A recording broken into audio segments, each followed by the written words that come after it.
वक्तों की बात है, किसी मुल्क पर एक बादशाह हुकूमत करता था। वह अपने रायता बहुत ख्याल रखता था। एक दिन गांव से गुजरते हुए उसने एक किसान को काम करते हुए देखा और उस किसान से पूछा, तुम इस खेत से कितना कमा लेते हो? किसान ने जवाब दिया, 4 आने कमा लेता हूँ। 4 आने में किस तरह गुजर बसर करते हो? बादशाह ने पूछा। किसान ने जवाब दिया, आने का कर्ज देता हूँ, फिर कर्ज उतारता हूँ और अपने और बीवी पर खर्च करता हूँ। बादशाह ने हैरानी से पूछा, ये कर्ज देना और कूड़ा डालने का मतलब क्या है?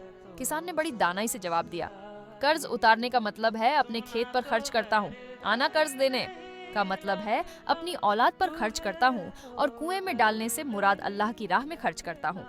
बादशाह किसान की दानाई पर बहुत खुश हुआ और उसने किसान से कहा, जब तक मेरा चेहरा स्वर्ण देख लो, किसी को इस बात का राज न बताना।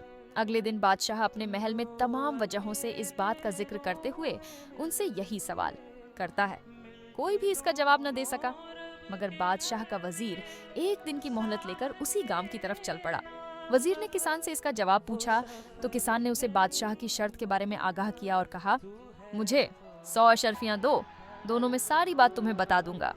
वजीर ने अगले रोज बादशाह के सामने इस बात का जवाब दे दिया।